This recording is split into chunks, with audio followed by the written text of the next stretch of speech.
So, ang iniba lang niya sa Glorious O model, mali. So, ang iniba... Mali. Ulit. So, ang Okay.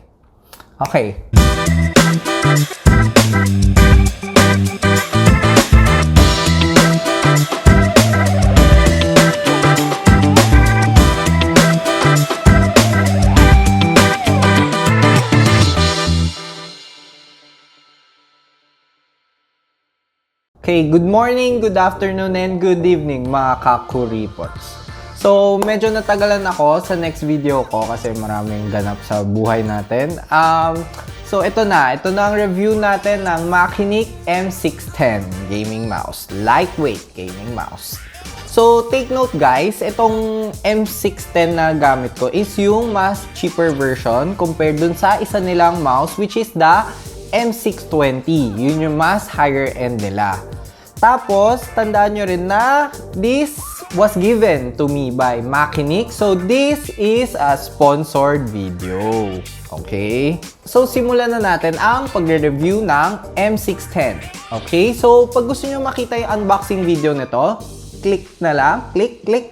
Okay? So, simulan natin sa specification. So, measures at 125 by 65.3 by 38.9 mm siya. So, weigh 64 grams, 6 total buttons niya. Pati yung clicking sounds, maririnig nyo siya dun sa unboxing video ko. So, 1.8 meters braided cable. So, sa site nila, sa store nila, nakasulat 1.2 lang. Mineasure ko siya. So, 1.8 ang tama. Nasa manual, 1.8. Huano switches rated at 5 to 10 million clicks. Okay, so ganun ulit. Magkaiba kasi nakasulat sa store nila tsaka sa manual. With RGB lighting sa scroll wheel, sa logo, at saka sa puwit niya. So, ang optical sensor na ginamit dito sa M610 is yung PixArt 3325. So, anong specs nung 3325? 6,400 dpi, 100 IPS, 20G acceleration, and 1000 Hz polling rate. So, simulan natin sa design. So, makikita nyo, medyo ito yung naging usong design, yung mga honeycomb butas-butas design. So, tama nga naman, more holes is equals to less weight. So, kaya siya 64 grams lang. Magaan talaga siya. So, ang iniba lang niya sa Glorious Model O is yung sa size niya. So, makikita nyo sa size niya, butas-butas rin siya. So, talagang pinilit nilang magaan na magaan yung mouse nila. At the bottom naman, makita nyo yung mga gliders and yung switch for the LED. So, strictly LEDs lang naman siya. So, nandyan yung logo on and RGB on. So next, tingnan naman natin ang mga ginamit nilang switches, buttons, and sensors. So dito nyo makikita ang pagkakaiba ng M610 at saka M620. Sa M610, ginamitan nila ng Huano switches, while sa M620, ginamitan naman nila ng Omron switches. So ang rating ng Huano switches nila is around 5 million to 10 million keystrokes. Joke lang, dahil sa keyboard ang keystrokes. So 5 million to 10 million clicks. So, tapos, ang Omron switches naman nila, which is yung ginamit nila sa M620, is rated at 20 million clicks. So, okay naman yung mga clicks niya, malalim and very tactile. So, hindi naman ganong kalalim, saktong lalim lang na gusto ko. Pati yung side buttons niya, may tamang crunch. So, dito nyo makikita yung difference ng mga branded switches. So, kasi na-try ko na rin yung mga budget mouse natin. Medyo flimsy kasi siya pag pinipindot ko. So, ito hindi naman. So, next, ang isa pang pagkakaiba ng M610 sa M620 ay ang sensors. So, ang sensors ng M610 is yung PixArt 3325. Habang ang M620 ay ang PixArt 3389. Okay, so medyo nag-all out sila sa M620. Dahil alam ko, yan yung top of the line yan. Makikita nyo rin sa chart. Top of the line yan. So, dito ako medyo naguluhan kasi sabi sa manual, may 6,400 dpi siya, pero may max na 10,000 dpi. Di bale, mamaya makita nyo rin naman sa software kung ano talaga siya.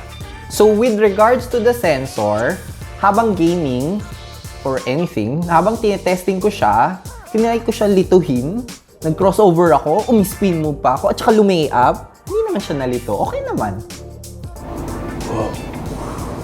At yung polling rate niya, tinesting ko rin. Okay naman, consistent naman. Thank you pala kay Mikasa FN at nalaman ko na pwede pala mag-test ng polling rate. So next, lift-off distance. Nag-research ako, medyo importante pala ang lift-off distance when it comes to the sensor. So na-research ko na based sa Cooler Master na website, ang quality mouse daw ay dapat may less than 3 mm na lift-off distance.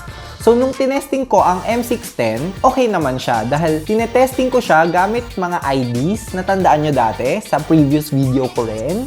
Nagtesting ako ng mga mouse gamit ang mga IDs. So, after 2 IDs, gumagana pa siya. Pero after, dinagdagan ko pa ng third ID, di na siya gumagana. So, ang isang ID nasa 0.8 mm siya. So, less than 2.4 mm ang lift-off distance. So, gets nyo naman na, no? Dahil sinabi ko nga na 3 mm below counted as quality mouse. Hindi ko na kailangan diretsuhin pa, di ba?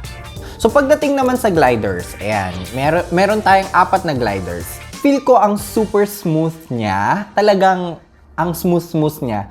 Hindi ko lang alam kung dahil ba sobrang gaan niya, kaya nagiging extra smooth siya. Pero super walang problema. Madulas talaga siya. Kahit yung mousepad ko, hindi naman siya yung parang speed type, pero madulas talaga siya.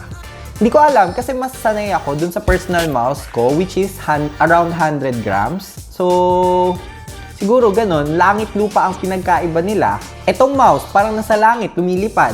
Pero yung mouse ko naman, nasa lupa, naglalakad. Rhyming. Pwede na akong flip top.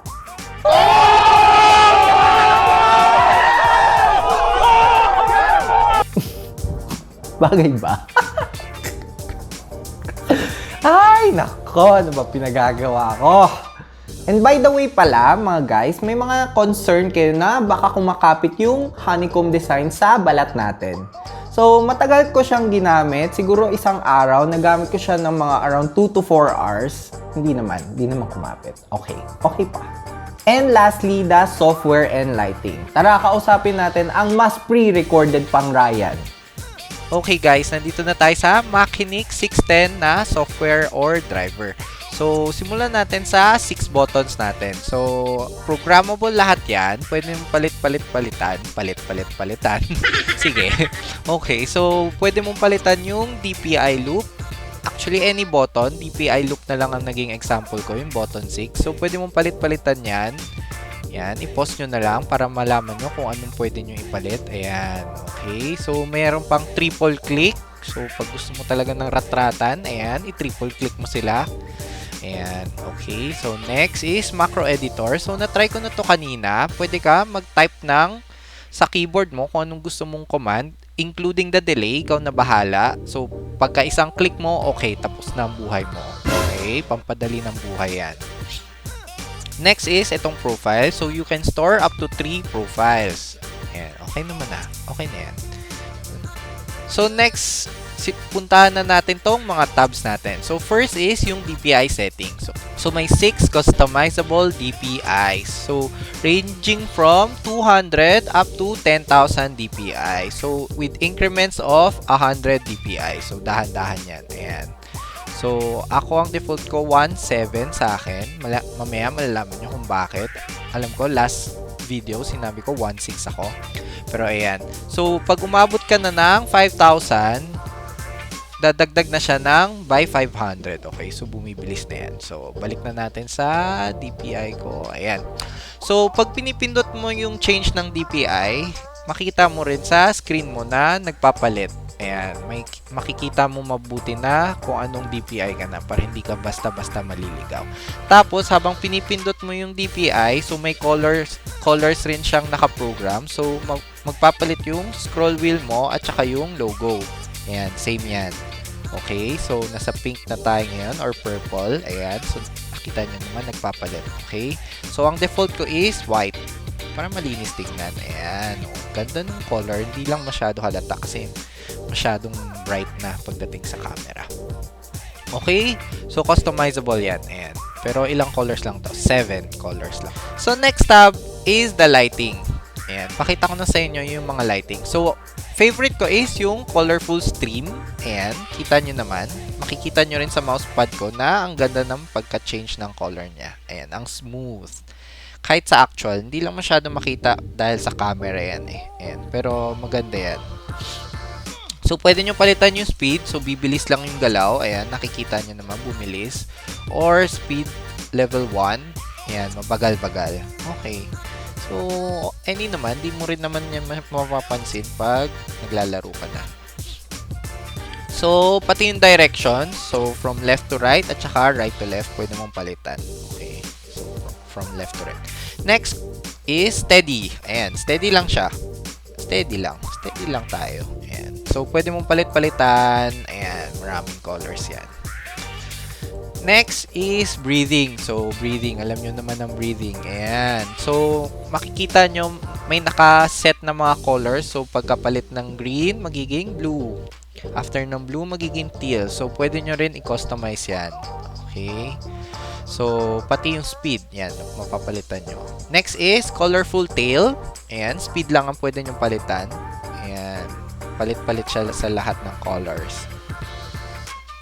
Next is neon. So, ganun rin.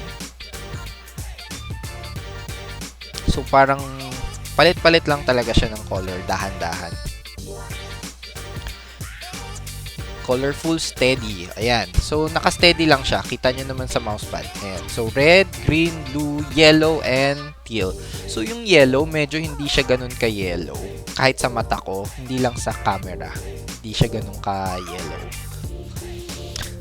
Flicker. So, may dalawang colors. Ayan, nagpapalit-palit lang. Pwede nyong palitan. So, kung anong gusto nyo. Pwede natin gawin tong red. Ayan. Okay. Ayan. So, naging red and purple na siya. Next is tail. So, lahat ng color. Ang ganda, no? Kita nyo sa mousepad kung gaano kaganda yung shift ng color. Eh. Pati speed, pwedeng palitan. Last color is wave. Ayan, ganyan lang siya. Actually, hindi ko masyado trip to. Mas maganda pa yung colorful streaming. Doon na lang kayo para mas smooth ang transition niya from one color to the other. So, pwede nyo rin i-off. Okay? So, ayan. Wala na. Pero syempre, sayang naman yung kagandahan niya. Ayan. So, iwan natin sa colorful streaming. Ayan. Ganda. So, next tab, mouse parameter. Ito naman, nakikita nyo to sa Windows, which is yung mouse sensitivity, scrolling speed, and double-click speed. So, okay na. Self-explanatory na yan. Alam nyo na rin naman yan. Last tab is yung polling rate. Ang polling rate niya ay 125, 250, 500, maximum of 1000 Hz. So, naka 1000 Hz lang ako by default. So, yung sinasabi ko kaninang DPI setting ko, naging 17 yan dahil sa polling rate na 1000. Okay? So, pag tinataasan mo kasi yung Hertz, bumabagal rin yung mouse mo. So, kailangan mo i-adjust sa DPI. Okay, guys? So, links will be at the description below na lang. Check out nyo na lang. Nandyan na yan sa Google Drive ko. Okay, thank you! So, okay na ba? Sana naliwanagan kayo based sa review ko. Okay? So, for me, dahil less than 1,000 pesos lang siya, feel ko medyo sulit siya. Kita nyo rin naman na ang mga ginamit na parts sa kanya ay talagang branded. So, medyo sikat, well-known. Okay? So, mas less likely na papalya siya. Hindi ko lang sure kung worth it yung M620, pero pag titingnan mo sa numbers, tapos doble lang ang presyo niya, feel ko medyo worth it rin siya dahil yung clicks niya is mga nasa times 2 to times 4. Diba? Yung Huano 2 Omron. So, kayo na lang mag-decide kung kaya pa ng bulsa niyo. So, wait lang guys. So, Chinese lang ako para sa message ko to Makinik. 希望我们将来再次能进行这种合作。也许再次可以是那个 keyboard， 只是开玩笑而已。谢谢你们，谢谢 Makinik。Okay, so links will be at the description below na lang. Tingnan-tingnan nyo na lang dyan. So kung nagustuhan nyo naman yung video ko, pwede nyong i-like. Malaking tulong yan sa aming mga YouTubers. At kung natuwa naman kayo sa akin, pwede kayo mag-subscribe. So, ito muli si Ryan Kuripot. Walang sasabihin dahil wala nang masabi. Bye-bye!